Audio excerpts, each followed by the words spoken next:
und herzlich willkommen auf Veras Blockflötenkanal. Heute beantworte ich mal wieder einige eurer Fragen rund um das Blockflötenspiel. Ganze 14, um genau zu sein. In den Kommentaren unter den Videos könnt ihr mir ja Fragen stellen oder könnt mir eine E-Mail schicken und die sammle ich immer fleißig und hoffe, dass ich keine außer Acht lasse.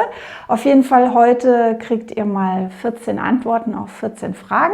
Das sind Fragen zur Stimmung der Blockflöte oder aus welchem Material sie sein kann, zum Erlernen des Blockflötenspiels und auch zu spieltechnischen Aspekten, wie zum Beispiel der Körperhaltung oder dem Spielen von Trillern und tiefen Tönen.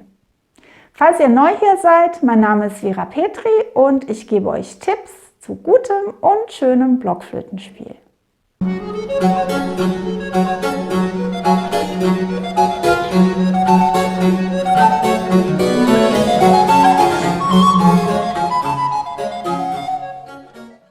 Die erste eurer Fragen dreht sich um die Stimmung von Blockflöten. Ein Zuschauer hat gefragt, was ist der Unterschied zwischen einer Blockflöte in 440 Hertz und einer in 415 Hertz?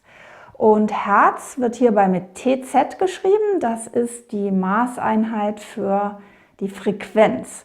Und je höher die Frequenz ist, desto höher klingt unser Ton. 440 Hertz ist die Frequenz des heute üblichen Kammerstimmtones A, des eingestrichenen A's, und das würde jetzt auf dieser Blockflöte dann so klingen. Das hat jetzt eine Frequenz von 440 Hertz. Und in der modernen Zeit heutzutage stimmt man nach diesem A alle Instrumente und alle Orchester stimmen danach, wobei er auch mal ein bisschen höher noch sein kann. Gerade in Sinfonieorchestern ist der Kammerton oft 442 oder 443 Hertz. Aber wir nennen das jetzt mal die moderne Stimmung, 440 Hertz. Und diese Blockflöte ist also in der modernen Stimmung. Und jetzt hört euch mal dieses A an. Also nochmal im direkten Vergleich.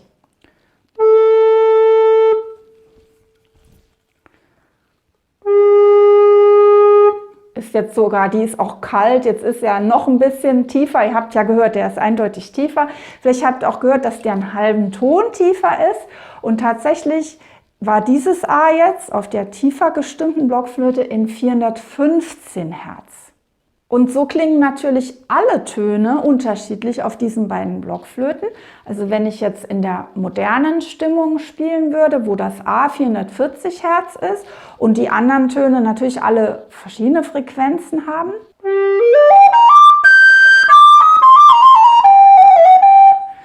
Und ich würde es dann auf der spielen, dann klingt alles einen halben Ton tiefer. Moment.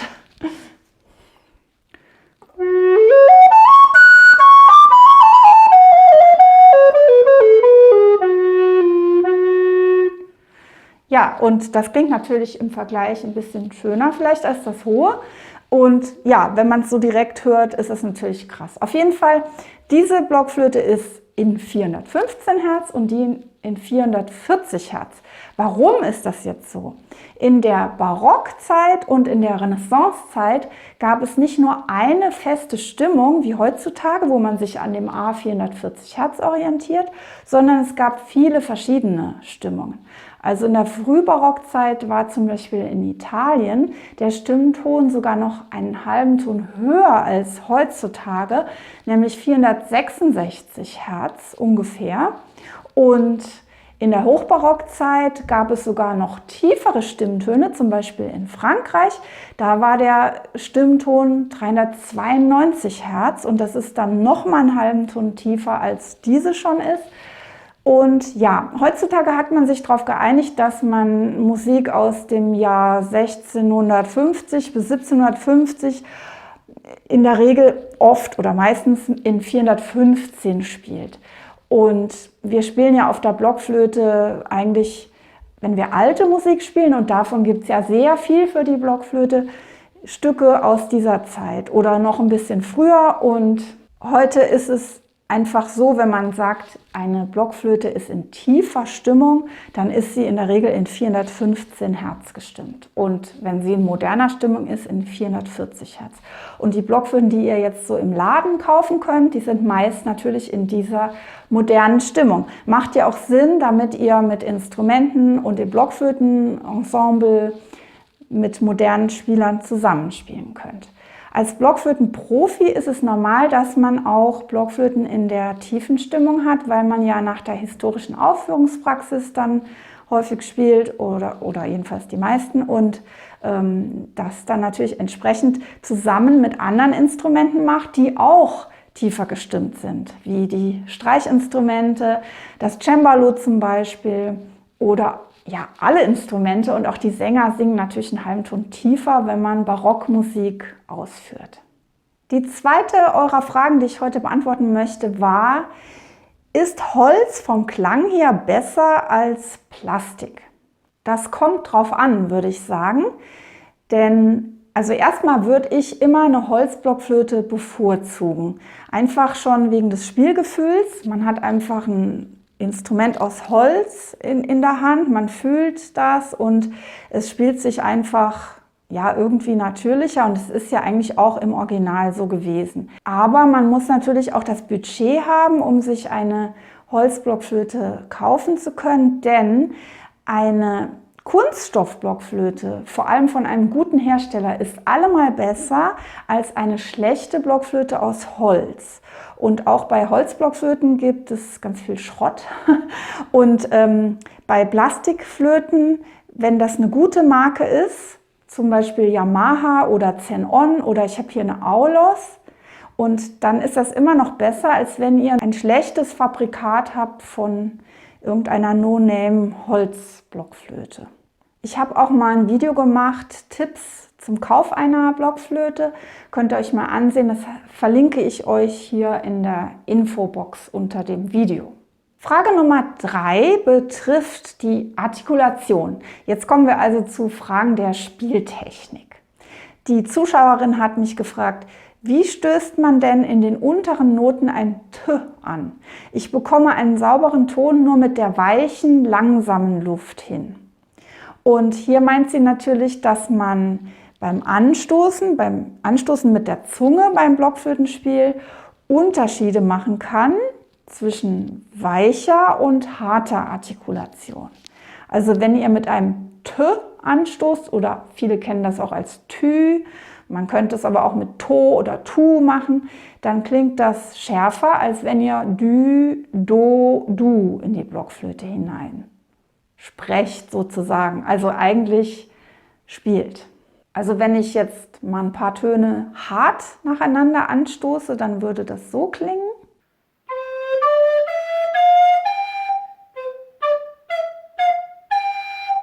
Und entsprechend kann ich das natürlich weich machen mit einem D statt einem T.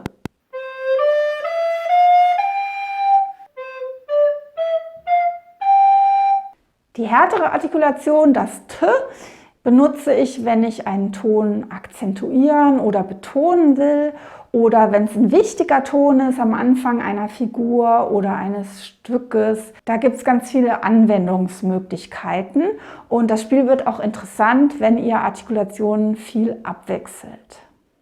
Und anscheinend geht es jetzt der Zuschauerin so, dass sie die tiefen Töne hart anstoßen möchte aus bestimmten Gründen und dass sie dann überkippen oder wie sagt man, dass sie sich überschlagen, ja, dass sie nicht ansprechen. Also das würde dann wahrscheinlich so klingen. Das heißt, sie möchte sie laut blasen und mit einem T am Anfang und dann quietschen sie aber. Sie springen dann über in das nächste Register. Und mit viel Luft bei den tiefen Tönen zu blasen, finde ich eine sehr gute Idee, denn die tiefen Töne, das habe ich ja auch schon in zig Videos erzählt, das kennt ihr ja nun schon von mir, die brauchen viel Luft, die können nämlich viel Luft vertragen, im Gegensatz zu den ganz hohen Tönen, wo man besser sparsam mit der Luft ist. Der Unterschied ist halt, dass ich bei den tiefen Tönen langsame Luft blasen kann. und sollte. Also wenn ich viel Luft ganz schnell in die Flöte blase, dann überschlägt es sich da unten, auch wenn ich weich artikuliere.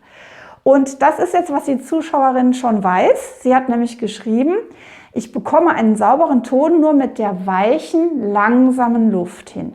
Und hier meint sie wohl mit weich und langsam, dass sie die Luft langsam strömen lässt, aber viel Luft, und dass sie aber ein weiches D macht, also kein T. Und sobald sie ein T macht, dann springt es über. Was jetzt sein könnte, und das könnt ihr auch mal ausprobieren, dass sie denkt oder dass ihr denkt, wenn ich da unten schön bauchig blasen soll und ohne viel Druck, so wie bei den hohen Tönen, da muss ich schneller blasen, ja? Also wenn ich unten schön eigentlich entspannt viel Luft blasen soll, dann passiert vielleicht Folgendes, dann ist auch eure Zunge vielleicht zu entspannt oder zu breit. Und anstatt dass ihr dann bauchig blast mit der Luft und die Zunge trotzdem schön spitz macht, damit nur die Zungenspitze hinter den Zähnen anstößt, kann es sein, dass ihr eigentlich sowas artikuliert. Also dass die Zunge quasi irgendwie zu schlapp ist, ja? Dass ihr quasi mit einem riesen Teil der Zunge anstoßt. Und stattdessen könnt ihr mal probieren, wirklich eure Zunge super spitz zu denken.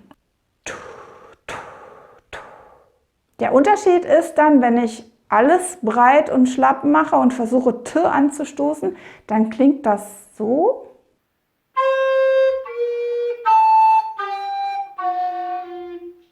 Und wenn ich stattdessen versuche, meine Zungenspitze irgendwie zu fokussieren,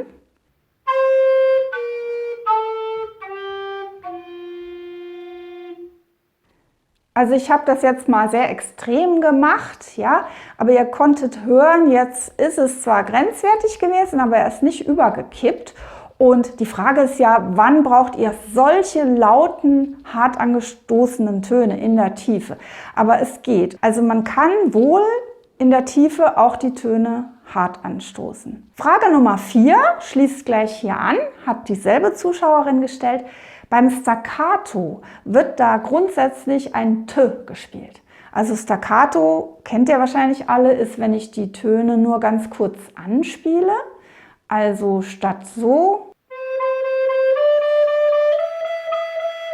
wäre das dann ungefähr so. Oder in der Tiefe, weil wir da ja gerade drüber geredet hatten. Und ich würde euch tatsächlich empfehlen, das mit einem T zu machen, nicht mit einem D, weil mit einem D ihr die Töne ganz schwer nur so kurz wirklich hinbekommt. Gut, wenn ich das jetzt ganz, ganz viel üben würde, dass ich das mit D genauso kurz hinkriege wie mit T, gebe ich zu, könnte man das vielleicht hinkriegen. Aber warum sollte man das machen? Also es klingt sowohl deutlicher mit dem T, als auch ist der Rhythmus knackiger. Ja, weil das ist so eine Gefahr, wenn man Staccato-Töne hat, vor allem wenn es in einem langsameren Tempo geht, dass man zu sehr eilt und zu früh schon den nächsten spielt. Und deshalb hilft euch das T, also die Töne nicht nur gut zu trennen, dass man sie deutlich hört, sondern auch, dass ihr das Timing gut macht. Und Deutlichkeit ist das Allerwichtigste beim Blockflöte spielen. Naja, nicht ganz, aber ihr müsst immer bedenken, dass wenn ihr in einem Raum spielt, wo ihr vorspielt, wenn man ein paar Meter weiter weg steht, hört man das längst nicht mehr so deutlich von der Blockflöte, als wenn man selbst spielt.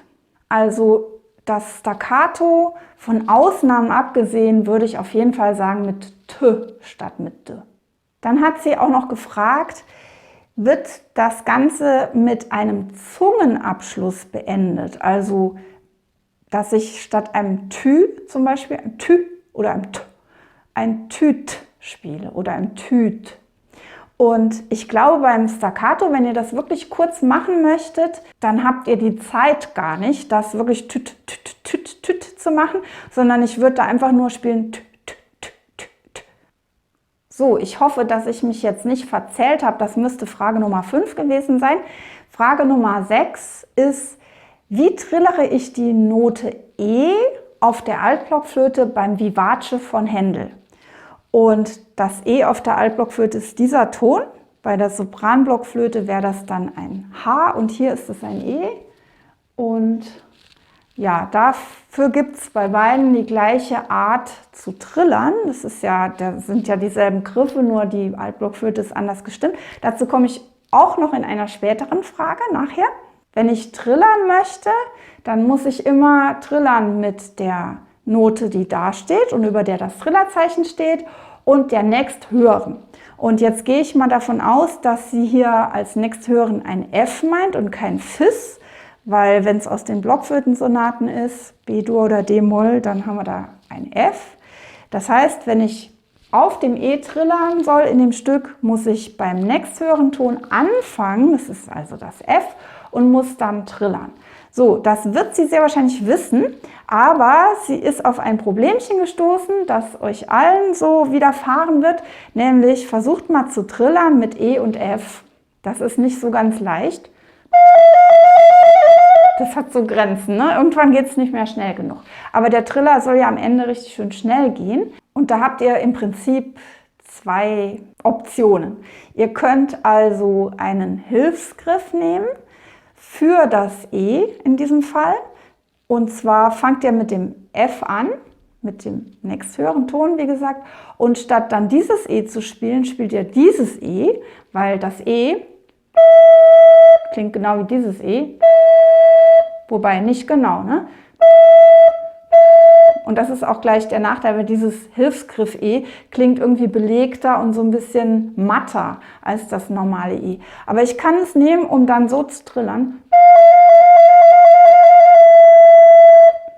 Und das kann man machen. Also das ist ein bisschen schwierig von der Klangfarbe her, finde ich, mit diesem E. Und die zweite Option ist, dass man mit den echten Tönen trillert und am Schluss nur noch mogelt. Das klingt dann so. Was ich jetzt gemacht habe, ich habe erst die beiden normal genommen und am Schluss nur noch so gemacht. Und dann habe ich ja eigentlich ein Fis und ein E.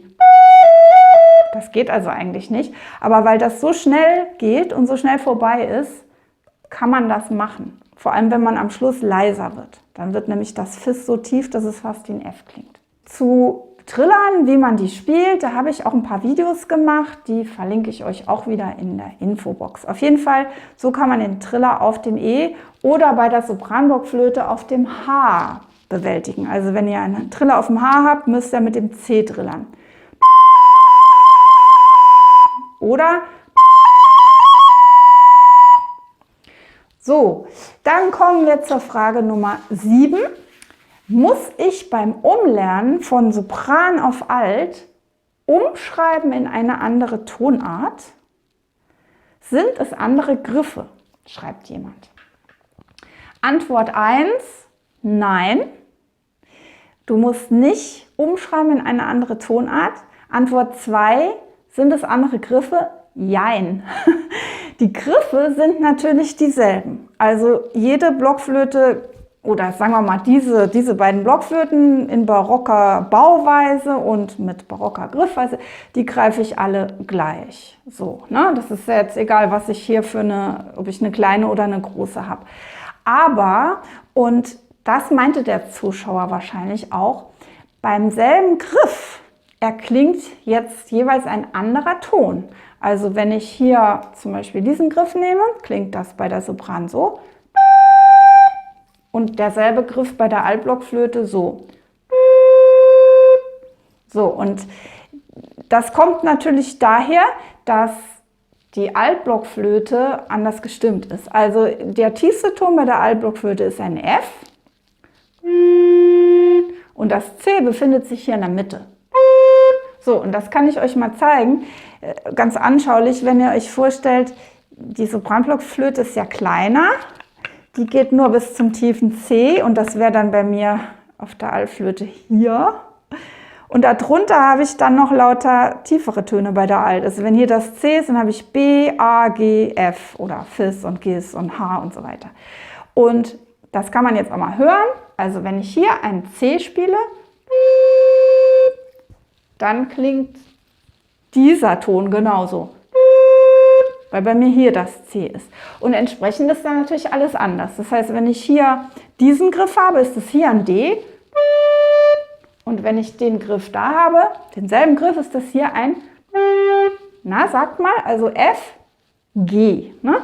So, insofern muss man umdenken. Also man muss nicht umschreiben in eine andere Tonart. Also umschreiben muss man nicht. Die Noten, die da stehen, bleiben gleich. Den Noten, die da auf dem Papier stehen, ist ja auch egal, welche Blockflöte ich in der Hand habe. Ich muss nur zusehen, dass ich die richtigen Töne klingen lasse. Und dann kommen wir gleich zu Frage Nummer 8. Da schreibt jemand: Vielen herzlichen Dank für Ihre tollen Videos. Gibt es Ihrer Meinung nach Vorteile für Linkshänder beim Spielen der Blockflöte? Und ja, also ich glaube es eher nicht, weil man braucht natürlich beide Hände zum Spielen. Und was ich mir höchstens vorstellen könnte, viele Spieler haben meist Probleme in einer der beiden Hände. Und nach meiner Erfahrung ist sehr oft die rechte Hand verspannt. Da gibt es jetzt keine offizielle Statistik, das ist nur mein Eindruck, als ich mal einen Kurs gegeben habe für Blockflötenensembles. Und da haben wir dann beim Mittagessen alle zusammengesessen mit den Teilnehmern. Und da hat ein Teilnehmer eine schöne Theorie genannt. Und die schien mir eigentlich ziemlich einleuchtend. Also er hat gesagt, macht mal jeder Reihe eine Flasche auf. Und das könnt ihr mal probieren, wenn ihr euch jetzt eine Flasche nehmt oder ihr stellt euch vor, ihr schraubt den Schraubverschluss auf. Mit welcher Hand würdet ihr das machen? Und ich in meinem Fall, ich bin Linkshänderin und habe das dann, also wenn das jetzt eine Flasche wäre und das oben der Deckel, habe ich das so gemacht. Also mit meiner linken Hand. Und warum nicht mit rechts? Weil ich Linkshänder bin und ich habe rechts einfach nicht so eine Kraft irgendwie. Also links ist schon meine starke Hand, weil ich natürlich auch alles mit links mache oder vieles. Und die Theorie war halt, dass die Hand, mit der man schreibt oder mit der man also alles macht, dass die stärker ist, aber auch nicht so feinfühlig.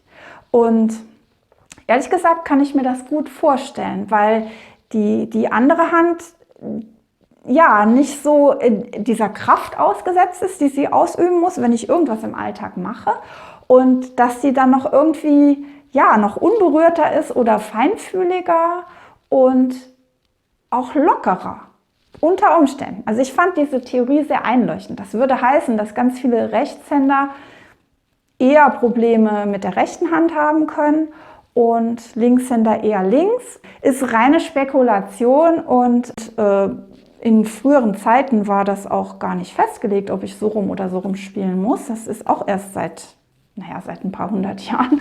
Aber ja, also ich kann es so pauschal nicht sagen. So viel dazu. Okay, Frage Nummer 9. Ist denn die sogenannte Sängerhaltung identisch mit der Haltung beim Blockflötenspiel? Da musste ich erst mal googeln, was das genau ist, die Sängerhaltung. Und Google definiert das so: Die Sängerhaltung ist aufrecht. Die Rumpfmuskulatur soll stützend wirken, der Brustkasten sanft geweitet. Die Kopfhaltung sollte sich so anfühlen, als würde man eine Krone tragen. Dann ist es wichtig, gut zu stehen. Die Beine sollten nicht durchgedrückt sein, damit man nicht im Hohlkreuz steht und einen guten Stand hat. Hört sich doch ziemlich gut an. Bei einer Sache allerdings würde ich aufpassen, nämlich bei der Sache mit der Krone. Wenn ich mir also vorstelle, ich habe eine Krone auf dem Kopf, die nicht runterfallen darf, also ich gehe mal davon aus, dass die Krone nicht festgemacht ist, dann muss jetzt mal der gute alte Quanz herhalten, dann hätte ich ja das Problem, dass ich den Kopf wirklich sehr aufrecht halten muss.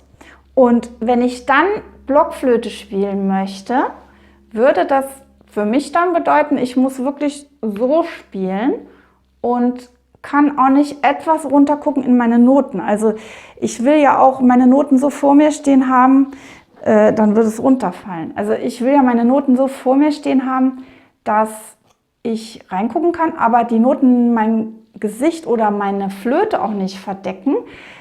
Nicht vom optischen her nur, sondern damit auch der Klang nicht absorbiert wird. Ja? Also es ist beim Blockflöte-Spielen gefährlich, wenn ihr hier zu gerade seid. Ja, also wenn ihr hier wirklich stocksteif so hoch steht, also stocksteif soll man jetzt sicher nicht beim Singen stehen, aber ich kann das jetzt so richtig beurteilen, nur beim Blockflöte spielen, und da ist es immer besser, wenn ihr mit dem Kopf so eine leichte Neigung nach vorne habt, damit eure Luft auch nicht abgeknickt wird hier oder verkrampft. Aber natürlich ist das beim Singen auch nicht der Fall. Aber man muss so ein bisschen gucken. Ja? Also man muss noch diese Neigung haben zur Blockflöte hin und muss in die Noten gucken können und ja, trotzdem natürlich aufrecht stehen. Also eigentlich trifft diese Beschreibung von eben ziemlich genau auch aufs Blockflöte-Spielen zu, damit man einen geraden Rücken hat und den Brustkorb weiten kann, damit man natürlich mit Zwerchfellatmung spielen kann. Das ist alles total ähnlich wie beim Singen. Ja, eben, wie gesagt, mit der Krone, da habe ich ein bisschen gezweifelt. Frage Nummer 10 lautet: Wie macht man es bei Oktavsprüngen, dass die leise, die tiefe Note nicht zu tief gestimmt ist? Das ist jetzt eine ganz spezifische Frage, die bezieht sich eigentlich auf das Video, das ich gemacht habe mit den Oktavsprüngen. Das verlinke ich euch auch in der Infobox, keine Sorge, das könnt ihr, wenn ihr wollt, später angucken. Und da ging es darum, dass man den gleichen Ton in bestimmten Stücken einmal in Hoch und einmal in Tief hat als gemeinsame Spielfigur. Wie zum Beispiel in diesem Telemann-Duett.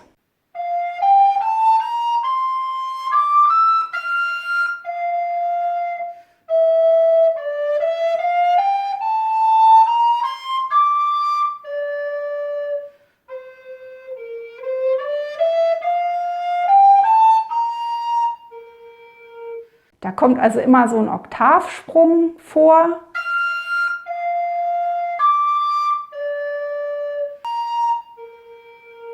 Und davon ist es dann schön, wenn ihr die erste Note hervorhebt als wichtig und als relevant und die zweite Note etwas leichter und leiser klingen lasst. Jetzt fragt die Zuschauerin zu Recht, wie macht man es, dass diese leise Note, die letzte, nicht zu tief wird? Denn erinnert euch nochmal, habe ich auch schon ganz oft erzählt, wenn man auf der Blockflöte leiser bläst, ist der Ton sofort tiefer. Wenn man lauter bläst, ist er höher. Das steht also in direktem Verhältnis. Ich kann euch das mal zeigen. Also ich mache mal immer denselben Ton, mal laut, mal leise, und er wird immer höher und tiefer.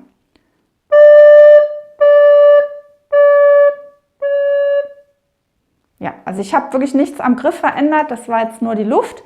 Und ja, das ist wirklich ganz direkt. Das heißt, ich muss aufpassen, ich kann nicht einfach eine Note einfach so leiser spielen, weil dann wird es verstimmt, dann wird es unsauber. Jetzt habt ihr ein paar Möglichkeiten, um die Note leiser klingen zu lassen.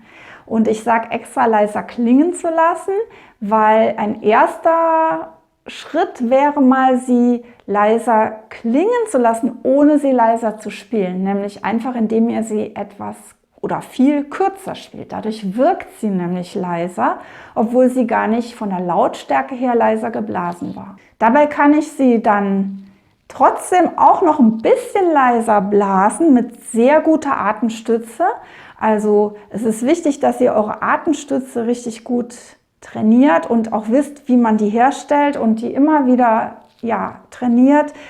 Denn dann habt ihr die Möglichkeit, so einen leiseren Ton, wenn der gut gestützt ist, trotzdem auf der Tonhöhe zu halten, einigermaßen. Aber das hat natürlich seine Grenzen und deshalb wäre jetzt eine dritte Möglichkeit, wirklich einen Pianogriff zu verwenden. Das heißt, ihr spielt statt in diesem Fall eben des normalen tiefen Cs einen alternativen Griff, einen Hilfsgriff. Und das würde dann zum Beispiel so klingen. Also statt diesen Griff habe ich jetzt den Hilfsgriff genommen. Zu Hilfsgriffen und Pianogriffen habe ich auch schon mal ein Video gemacht oder mehrere sogar. Verlinke ich euch auch, da könnt ihr mal gucken. Aber das sind im Prinzip die Möglichkeiten. Also die Dynamik, die Lautstärkeunterschiede herzustellen, rein durch laut und leise Blasen, hat seine Grenzen beim Blockflötenspiel. Da muss ich abwägen, okay, kriege ich es mit den Hilfsmitteln kürzer spielen und gut gestützt ein bisschen leiser spielen hin oder muss ich doch einen anderen Griff nehmen?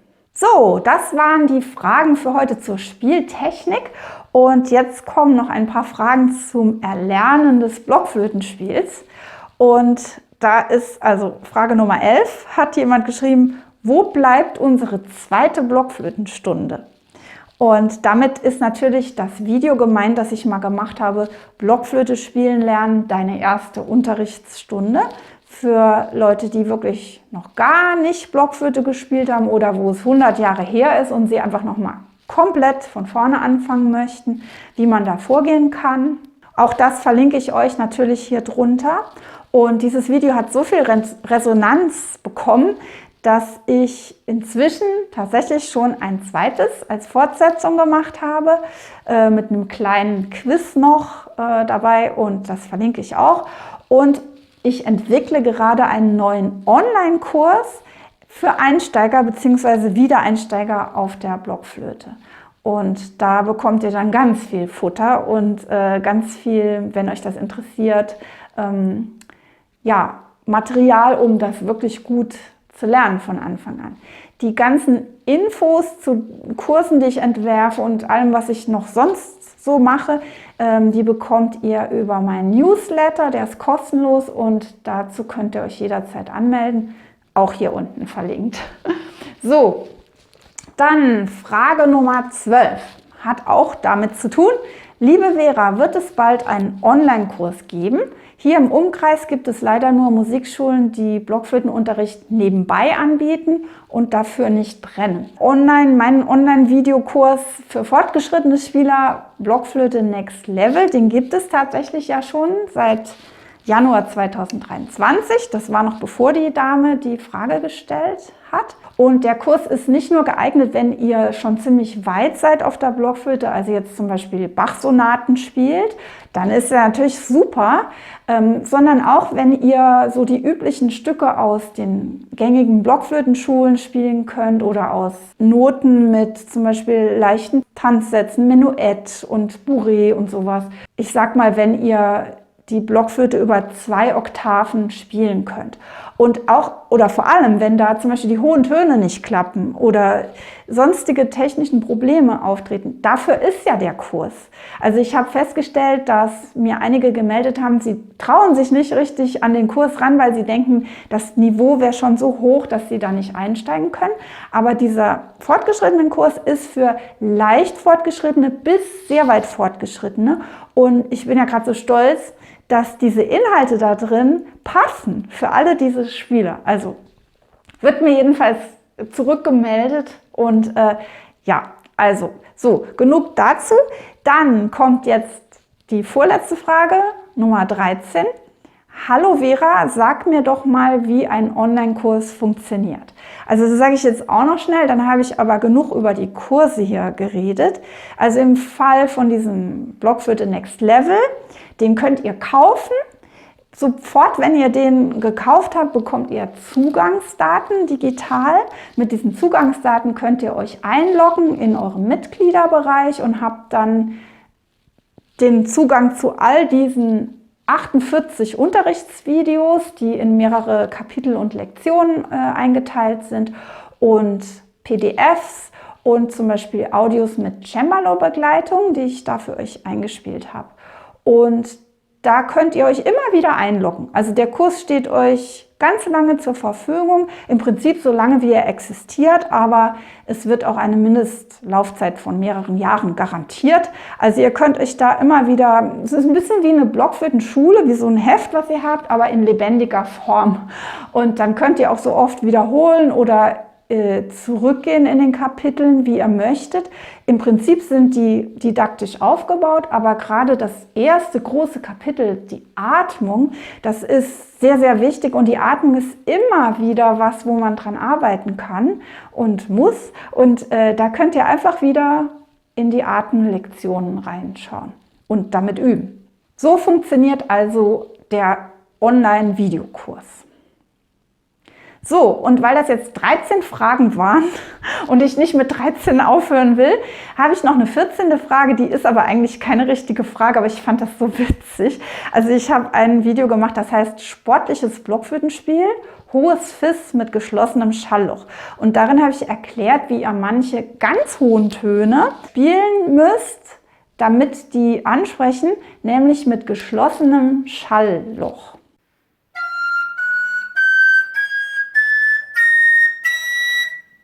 Und unter dieses Video hat Jörg, der schon öfters kommentiert hat, geschrieben, mit der Bassblockflöte stehe ich mit dieser Technik noch vor einem Rätsel. Ja, lieber Jörg, diese Frage kann ich dir jetzt auch nicht beantworten. Also ich nehme an, deine Frage wäre, wie soll ich das machen auf der Bassblockflöte? Ist mir jetzt noch keine Technik bekannt. Mir ist auch noch kein Stück untergekommen, wo man auf der Bassblockflöte mit geschlossenem Schallloch spielen muss. Gibt es aber hundertprozentig, denn es gibt extrem viel moderne, avantgardistische Literatur für die Blockflöte, wie vielleicht für fast kein anderes Instrument, weil die so ein großer Bedarf danach ist, weil die Blockflöte ja mit der Barockzeit vergangen ist sozusagen und wir eine riesen Lücke haben in den Epochen, den musikalischen Epochen der Klassik und der Romantik. Okay, ihr Lieben, das war's für heute mit den Fragen. Ich freue mich riesig, wenn ihr immer Kommentare schreibt, Fragen schreibt in die Kommentare und natürlich auch eure Kritik und Anregungen zu jedem Video. Ja, und ich hoffe, das hat euch heute Spaß gemacht und ja, freue mich auf euch nächstes Mal wieder auf Veras Blockflötenkanal. Bis dahin, tschüss!